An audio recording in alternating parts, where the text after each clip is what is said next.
My psychopath sister told me to calm myself, and my mom encouraged her, so I tried to silently escape the house. My mom caught me and did everything she could to stop me, plus 3 updates. When I told my abusive mom I wanted to move out of her house for college, she started literally bawling her eyes out and screaming that I don't love her. My sister walked in and asked what happened. My mom screamed that I don't love her and want to move away. My sister took out her phone and, completely unprovoked, sent me the following DM. "You dumb bitch. I hate you. You're trash and I'm glad you were robbed. No one loves you and no one ever will. And how dare you make my mom upset. She was kind to you all her life and all she wanted was for you to stay. You're never going to be anything, and I know you've been feeling like unaliving yourself, so why don't you actually go and do it? No one will care. Your boyfriend broke up with you last year and I think that goes to show no one cares about you. I hope you get raped again, but I should stop talking before you call the cops on me like you used to do to mom when we were kids. There's so much I'd love to say to you, but I don't want to be a bully." When I read that, I started crying, and when my mom saw me crying, she started laughing uncontrollably and calling my sister hilarious. "You're going nowhere," my mom said to me before walking away. I wanted to leave immediately, but I didn't even know where to go. I tried to calm down, tried to think, but then my sister walked back into the room. She had this smug look on her face. She stopped in front of me and just stared, like she was daring me to say something. "What's wrong?" she asked, her voice dripping with fake concern. "Did I hurt your feelings?" She didn't wait for me to answer. "Oh wait, I forgot. You don't have any. You're just this empty shell who thinks everyone owes her something." I didn't say anything. I didn't trust myself to speak. I knew if I opened my mouth, I'd either scream or start crying again, and I didn't want to give her the satisfaction. She leaned in closer, lowering her voice. "You're such a pathetic little crybaby. No wonder no one wants you around." Then she moved behind me, and before I could react, she flicked the back of my head. I stumbled forward a bit, and she laughed. "Oops," she said mockingly. "Sorry, didn't see you standing there." It stung, but I didn't turn around. I just stood there, my fists clenched, trying to hold it together. I felt trapped, like I couldn't even move. She leaned in again, her breath against my ear. "You know,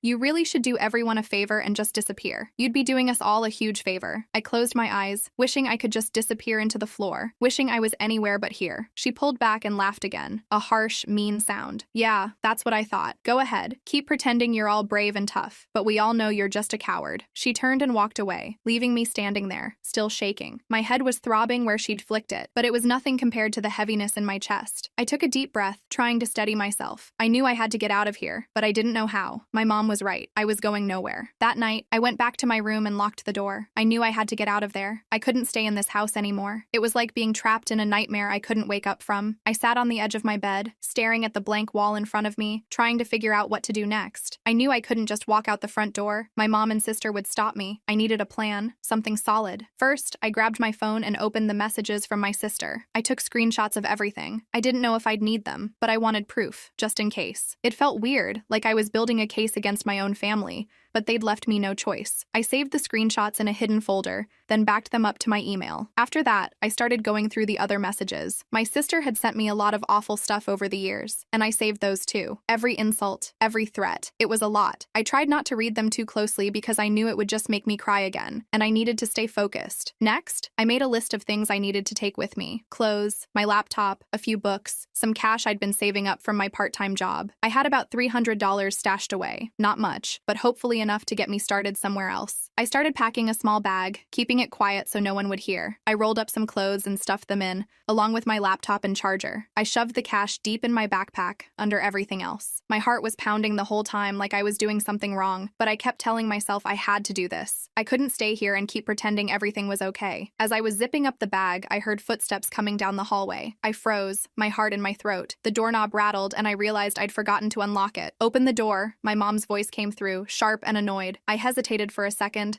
then forced myself to get up and unlock the door. She pushed it open and stood there, arms crossed, glaring at me. Her eyes flicked to the bag on my bed, and I could see the realization dawning on her face. "What the hell do you think you're doing?" she demanded. I tried to stay calm, tried to think of something to say, but I could feel the panic rising in my chest. "I'm just packing some stuff," I said, my voice shaking a little. "For college. I just wanted to be ready." "Don't lie to me," she snapped, stepping into the room. "You think you're leaving? After everything I've done for you, you're just going to walk out?" I swallowed hard, my mouth dry. "I'm not trying to leave right now," I said, forcing a smile. "I was just getting things together. I'm not going anywhere." She didn't believe me. I could see it in her eyes. She took a step closer, her face inches from mine. "You think you're so smart, don't you? Think you're going to run off and have this perfect perfect little life? Well, you're not. You're not going anywhere. I know, Mom, I said, keeping my voice soft. I know. I'm staying here. I'm sorry. I hated saying it, hated pretending, but I knew if I didn't, she'd make everything worse. She looked at me for a long time, her eyes boring into mine like she was trying to see if I was lying. I forced myself to keep looking back, to keep my expression calm. Finally, she stepped back, her lips curling into a sneer. That's right, she said. You're not going anywhere. You belong here, with your family. Don't you forget that. I nodded, trying to look as defeated as I felt. I won't forget, I said quietly. She gave me one last glare before turning and leaving the room, slamming the door behind her. I let out a shaky breath, feeling like I'd just run a marathon. My hands were trembling as I finished packing, stuffing a few more things into the bag. I wasn't going to let her win. I wasn't going to stay here and let them destroy me. I didn't know how I was going to do it, but I was going to get out of this house. I had to. Even if it meant sneaking out in the middle of the night, I was going to leave. I wasn't going to let them break me anymore. I'm escaping this house, and I don't care what I have to do in order to do it. Something I should also mention is that I have been able to secretly contact an acquaintance of mine. I told her about my family situation, and she and her family kinda know my mom, and they told me they would be willing to take me in if I made my way down to them, and didn't tell anyone where I was staying. That's where I'm going. Update 1. My hands are shaking, but I am on the way to a domestic violence shelter. I am very afraid. The family who was going to take me in said that my mom is way too scary when she's mad, and in case she finds out where I am,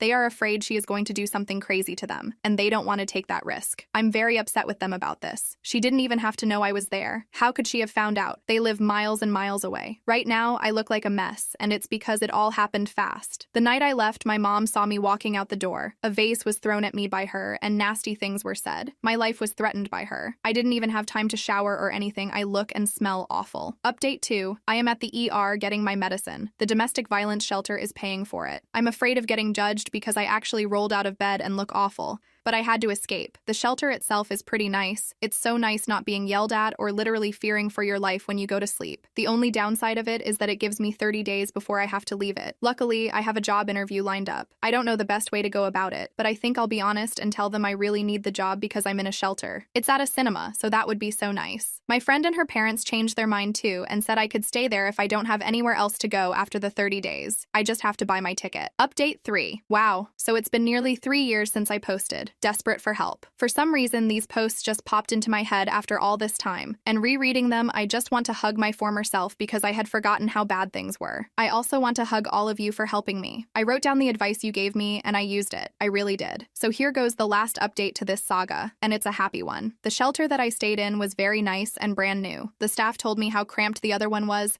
so I'm very lucky that I arrived when I did. After the first day, my nerves relaxed, and I could just breathe. There were about 7 other women there, and we each had our room with a nice bathroom. I was the youngest there, and the other women gave me advice about life, and they even did my makeup for interviews. We each took turns cooking, per the rules, and we developed a nice rapport. The staff was so amazing, and they also talked to me about life. I felt so safe at this place because of the security. Oh, I almost forgot. A church group came to give quilts they had made for us, and I still have mine. Sometimes I snuggle with it and think of how far I've come. I love that quilt, and I wash it very carefully. We also had group and individual therapy, which really helped. I know every domestic violence shelter experience isn't like this, but please don't be afraid to just leave when things get bad. Family abuse counts as domestic violence. I was able to find a job that paid more than the movie theater offered, and I told them that I didn't plan on going back to school in the future. Yes, it was a lie, but there was no way I could afford rent by working at a movie theater. I decided to look for my own place instead of just staying with the friend that offered because I needed stability, and if things got bad, I didn't really have a support net and would have to start over. I had no reason to think things would go bad, but after leaving such a bad situation, I guess nothing felt secure for me. I rented a room and my roommate was never home because he was a truck driver. I didn't feel very comfortable staying with an older man I didn't know, but I had very few options. He was very nice, and because our schedules never aligned, we left each other goodbye notes since we couldn't do it in person. I still have his note. I did go back to school the next semester when my medical leave was over, but not at my original school. I felt like I needed a fresh start, and my family knew about the old school anyway, so I applied to different schools. I got into a great school. I told my story, of everything I had survived, in the essay. When my sister told me that I wasn't going to be anything, she was wrong, and I think she knew she was wrong in her assessment of me. I graduated this year, and I have stability that I've never known before. Although I'm a few years older than I wanted to be when I graduated, I realized that sort of thing doesn't even matter, and the medical leave was beneficial. I just got engaged to a lovely man with a lovely family. They always tell me they're my family, and I'm so close with my future mother-in-law. I had food poisoning for the first time a few days ago, and my fiancé left the house at 2 a.m. to get Pedialyte just to make sure I was hydrated. And when I felt like I was never leaving the bathroom, he told me he was going to make lentil soup for me. I didn't have to ask or even say anything. When I was kid and vomiting, my mom told me to go back to sleep. It feels nice to be treated this way, and sometimes I catch myself saying, "You don't have to," when he tries to do something nice to me. Anyway, he has 6 siblings, and they're like the siblings I never had. I learned to value myself and put myself first. I wasn't loved, and so I do things for myself that I didn't get. No one made me feel special, so I do it myself. I make it a point to buy flowers for myself weekly. A therapist recommended this to me, and it makes a difference. No one cared that I was sick, so I make sure that I rest and relax without disruptions when I'm sick. No one valued my personal time or space, so I have days where I don't even answer my phone and just spend time with myself. Things like that. When I made that last update, I was crying, and I really didn't think I was going to be okay. I was at a shelter with a 30-day stay, and I thought there was no way anything beneficial could happen in 30 days. I was very depressed and hopeless, and I had no idea things would have gone in such a positive direction.